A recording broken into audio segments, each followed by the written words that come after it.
রাজ্য সরকার আন্দোলনকারীদের সঙ্গে বৈঠকে বারংবার একটা কথা বলেছে, সুপ্রিম কোর্টেও বলেছে, সরকারি হসপিটালে নিরাপত্তা তারা বৃদ্ধি করছে। সাগর দত্ত হসপিটালেও নাকি নিরাপত্তা বাড়ানো হয়েছে।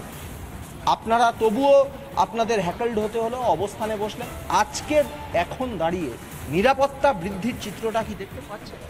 না, আমরা একদমই দেখতে পাচ্ছি না। কালীঘাটে এত মিটিং করে, হেলথ চিফ সেক্রেটারির সাথে এত মিটিং করে। মাসকট স্পিন কন্ট্রোল ল্যাবের পরীক্ষায় এটি প্রমাণিত। কেয়াসেট আলোপেক্স পেন্টা অ্যাক্টিভ নতুন চুল গজাতে সাহায্য করে, চুল পড়া বন্ধ করে। Keyaseth Alopex penta active 10 hair fall প্রবলেমের একমাত্র সলিউশন। যে আমাদের প্রতিশ্রুতি দেওয়া হয়েছিল যে তোমরা কাজে ফেরো, তারপরেও আমরা জনগণের দিকে তাকিয়ে আমরা কাজে ফিরেছিলাম। শুধু কাজে নয়, আমরা তার সাথে ফ্লাড রিলিফ ক্যাম্প করছিলাম বন্যাগ্রস্ত এরিয়াগুলোতে। এত কিছু করে আমাদের একটাই উদ্দেশ্য ছিল জনগণের পাশে এসে দাঁড়ানো। কিন্তু একজন অসুরক্ষিত মানুষ স্বাস্থ্য পরিষেবা দিতে পারে বলে আমাদের মনে হয় না। এরম সিকিউরিটির কোনো মানে নেই যেখানে 15 জন সিকিউরিটি গার্ড এবং পুলিশ মিলে 15-20 জনের মবকে আটকাতে পারে না। তারা চোখের সামনে পরশুদিন যে ঘটনাটা সাগর দত্তে ঘটলো, চোখের সামনে তারা দেখলো যে কয়েকজন বাড়ির লোক ফিমেল পিজিটিদের গায়ে হাত দিচ্ছে, ওদের ইনডিরেক্টলি বলছে, রেপ থ্রেট দিচ্ছে, এই বলে যে আমরা আরেকটা আরজিকর করে দেবো। ওদের রেস্টরুমে, আবার সেই রেস্টরুমে ঢুকে গেল সকলের সমক্ষে। এই জায়গা থেকে প্রশাসন কিন্তু পুরোপুরি ব্যর্থ হয়েছে আমাদের কোনো সিকিউরিটি দেওয়ার। অর্থাৎ পুলিশের উপস্থিতিতেই আপনাদের ওপর অত্যাচার চলেছে এবং আরজিকর করে দেব এই হুমকিও দেওয়া হয়েছে। দেখুন, একদমই তাই। আমি এটাও বলবো যে আমাদের যদি প্রত্যেকটা অনকল রুমেও একটা করে পুলিশ গার্ড দাঁড় করিয়ে দেয়, কিন্তু তাদের যদি প্রপার কোনো এসওপি বা প্রপার কোনো নির্দেশ না থাকে এরকম সিচুয়েশন কি করে হ্যান্ডেল করতে হয়, তাহলে কিন্তু তারাও আরেকটা অভয়া হওয়ার থেকে আটকাতে পারবে না। পরশুদিন কিন্তু সেটাই চোখে আঙুল দিয়ে দেখিয়ে দিল যে আরেকটা অভয়া কিন্তু হয়ে যেতে পারতো, এবং এটা অভয়া ইনসিডেন্টসের মতোই গুরুতর, কারণ এটা তাদের সমক্ষে হয়েছে, তাদের চোখের সামনে এই ঘটনাগুলো ঘটেছে। তাহলে রাজ্য সরকারের এই যে এত আশ্বাস, সেটা কি কার্যত বাস্তবায়িত নয়, মানে বায়বীয় অবস্থায় রয়েছে, বাস্তবায়িত হচ্ছে? একদমই, এটা শুধুই মিথ্যে প্রতিশ্রুতি বলে আমাদের মনে হচ্ছে, কিছুই বাস্তবায়িত হয়নি। জুনিয়র ডাক্তাররা এখনো আনসেফ করছে। শুধু জুনিয়র ডাক্তার নয়, আমাদের সিস্টার দিদিরা, জিডিএরা, তাদের গায়ে হাত উঠেছে। সকল স্বাস্থ্যকর্মীরাই পুরোপুরিভাবে আনসেফ ফিল করছে। সুপ্রিম কোর্ট যে ডিরেক্টিভ দিয়েছিল যে আমাদের সাথে কনফিডেন্স বিল্ড আপ করতে হবে, 14 দিনের মাথায় সিসিটিভি লাগাতে হবে, আমরা কি দেখলাম যে রেস্টরুমের বাইরে যে ওয়ার্ডটা আছে সেই ওয়ার্ডে কোনো সিসিটিভি ক্যামেরাই নেই। যেখানে সিসিটিভিও আছে সেটা মনিটর করার লোক নেই, মানে সেটা শুধু একটা স্ক্রিনে চলছে।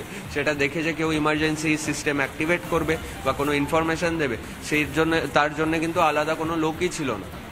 গত পরশুদিনে এই ঘটনা ঘটে গেছে। গত পরশুদিনের পর থেকে আপনারা অবস্থানে বসেছেন। এখনো পর্যন্ত হসপিটাল কর্তৃপক্ষ বা পুলিশ প্রশাসনের তরফ থেকে কনফিডেন্স বিল্ডিং এর বিষয়টা আপনাদের সঙ্গে আলোচনা করতে এসেছে কেউ, বা এরকম কেউ এসে বলেছেন যে আপনারা আন্দোলন তুলে নিন, আপনাদের নিরাপত্তা দায়িত্ব তারা নিচ্ছেন?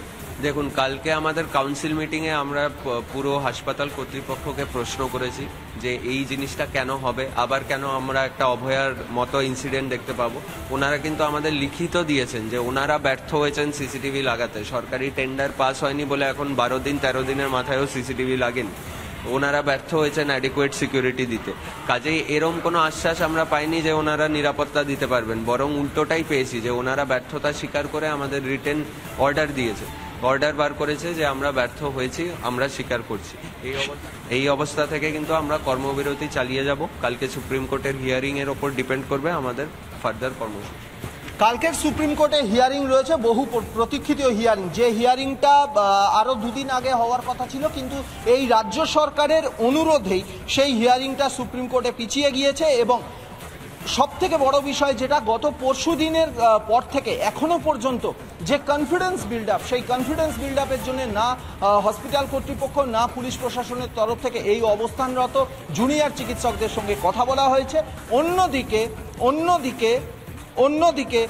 এই যে হসপিটাল কর্তৃপক্ষ, সেই হসপিটাল কর্তৃপক্ষ তারা তাদের লিখিতভাবে তাদের ব্যর্থতা স্বীকার করেছেন।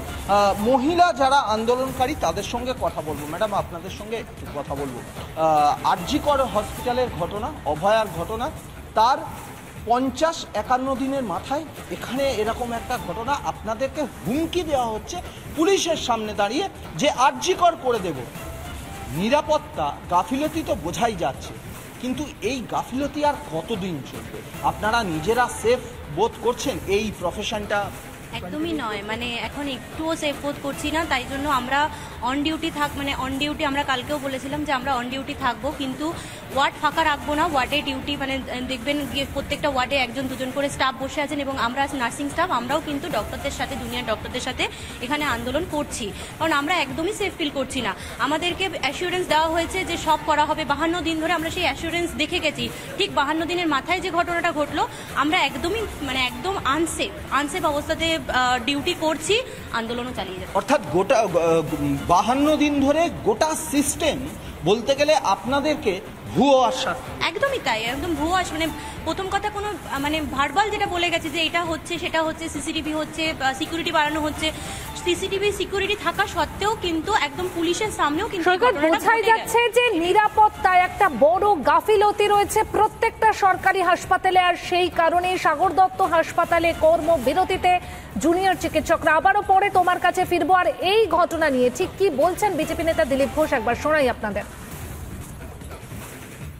আন্দোলন চলবে যতক্ষণ না ন্যায় পাচ্ছে, তো ঠিকই আছে, কিন্তু এতবার সরকারের সঙ্গে মুখ্যমন্ত্রীর সঙ্গে মিটিং হলো, তার পরিণাম কি হয়েছে রিভিউ তো করা উচিত।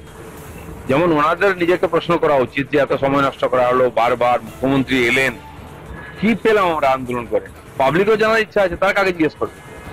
যে পরিবারের মেয়েটি চলে গেছে, তার আমারও জানার ইচ্ছা আছে যে এত আন্দোলন বা লড়াই স্যাক্রিফাইস আমরা করলাম, টাকাও নিলাম না, তো কি হলো?